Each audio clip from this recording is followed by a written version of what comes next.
Hi, I'm Megan Boone, and I'm going to be presenting my case study for School Law Spring 2016 over Internet use violations, threats over the World Wide Web, focusing on ISLLC Standard 5. An educational leader promotes the success of all students by acting with integrity, fairness, and in an ethical manner. So the first slide I'm presenting is Category 1, and we are going to identify the problem and analyze it. And so first, what do you know? So basically, I know that Ms. Walker's instructional methods are rigorous with stringent expectations that result in a stressful environment for a highly competitive area of society. And this is based on numerous calls and complaints that have been received due to the poor instruction and large workload. Ms. Walker has been guided on instructional methods that could potentially reduce student stress and increase the student's interaction and rapport if used successfully. What do you know continued? So I also know that a website was created to threaten, discourage, and humiliate Ms. Walker. And Ms. Walker contacted Dr. Forbes to explain the website content and her feelings. And Dr. Forbes discussed the situation with Ms. Walker, printed hard copies for concrete evidence, and then started a plan of action. What do you need to know? So when talking about this, there are a few questions that pop up. What is our plan of action? Who created the website? Who sent the website? Students, parents, outsider, or even staff? What was the meaning behind the email and website? Did it have malice? And how should Ms. Walker be protected and kept safe? How are legal obligations, or what are the legal obligations for the school and for Ms. Walker? Does the legal action need to occur? And should the authorities be aware of this situation? Based on those questions, we can identify the problem. And the problem is that Ms. Walker's rigorous instructional strategies, poor instruction, and disconnect from students is causing a negative environment for positive school atmosphere. And a very controversial website was created by an anonymous individual or individuals that potentially has broken school policies and maybe even state laws that threaten a teacher's life publicly. And so with that, Ms. Walker's overall well-being and safety for her life are all problems. So the next step after identifying the problem is Category 2, propose a plan of action with appropriate strategies for implementation. The plan of action with strategies that I have came up with is going to start with step 1, organize a meeting with an administrative team to communicate the issue, thinking outside the box. So different ideas from different people is key. And then also you could aware your KNEA members and school attorney if you think it is that if you need to. Also, you can look for insight to legal actions and recommendations. Contact local authorities to aware them of the threat to keep Ms. Walker, the Roosevelt High School students, and staff all safe. 2, meet with the IT team to determine the sources and techniques to trace the email and website. This also falls under ISLLC Standard 3B, talking about using appropriate technology resources. You could open the email and you find a header. You copy the header into a trace analysis tool to find senders. You can also do a reverse email search with Facebook and other social media sites. Usually kids don't think that their emails all can be linked somewhere. Was it a school issued device or email used in creating the website? With the email or the website, my school has one-to-one iPads and one-to-one MacBooks. So most of those kids are going to be using some sort of school device to create something that they shouldn't. And then also aware the website domain company of the issue and suggest they remove the site if at all possible. Okay, plan of action with strategies continued. So number 3 is additional safety measures.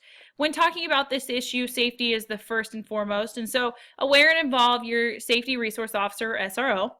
Take extra safety precautions for Ms. Walker's safety, meaning administration visits classroom more frequently. Aware a teacher whose classroom is close just to monitor Ms. Walker's behavior. It's as simple as that. Have law enforcement or the SRO advise Ms. Walker on ways to stay safe outside the school, such as making sure that she locks the door as soon as she enters her home, locking her car, checking your car to make sure it's safe, and provide an outlet for counseling if needed for Ms. Walker, such as your school counselor or psychologist. But one of the important things I think is to have an intervention with Ms. Walker to reiterate that the importance of positive reinforcement, to reiterate that the issues that are happening at school have been caused by her methods. And so assign a mentor teacher to help guide her methodologies to kind of give her some advice so she has someone to turn to just besides administration, because sometimes they can be a little intimidating. Have Ms. Walker sit in on other classes to watch your other teachers within the building's instructional techniques. I know that that's a big thing in my district, that if you struggle, you can go watch, they'll hire a sub and you can go watch other teachers all day long. And then also come up with a plan of action to help de-escalate issues in the classroom environment. Help her come up with a plan that she's going to follow these steps so that things don't escalate. Last but most important of my plan of action with strategies would be to make this a learning opportunity for administration and staff.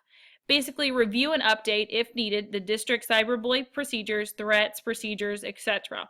But also provide teachers with tools and techniques to build positive classroom environments and rapport with students at in-services and professional developments, and this falls under ISLLC 2F. And basically, the reason I believe this is because this may be happening with one teacher in your building, or it may be happening with many.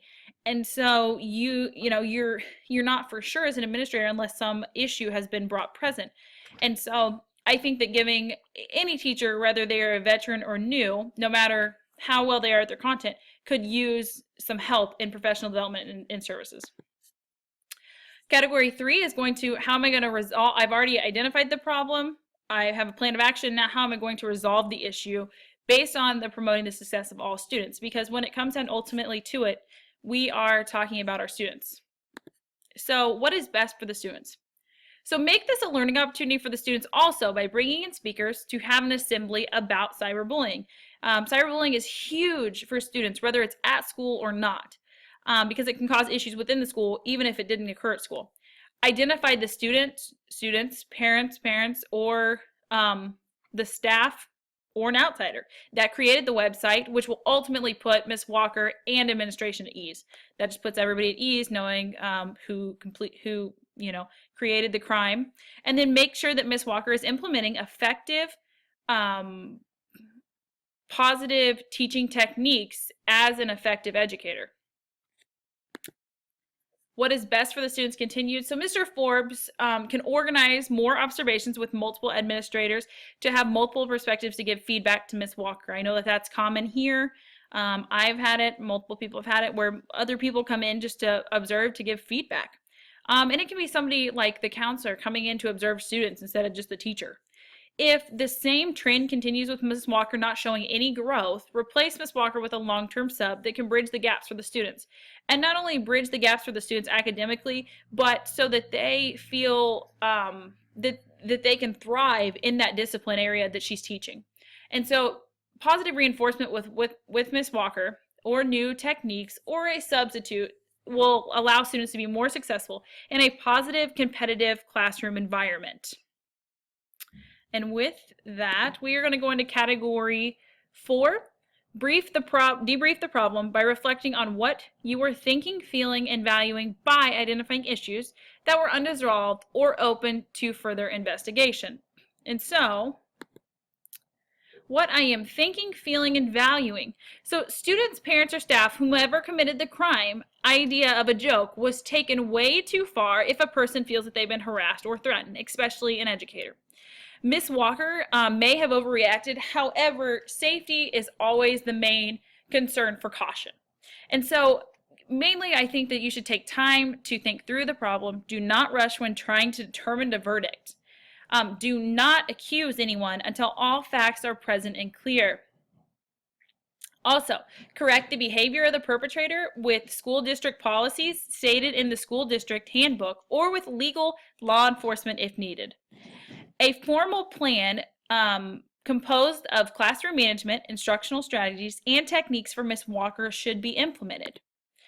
And so what issues are still unresolved to further investigate? So identification of the person that created the website and sent the email, first and foremost. Then a disciplinary action by administration, law enforcement, legally, or a combination thereof.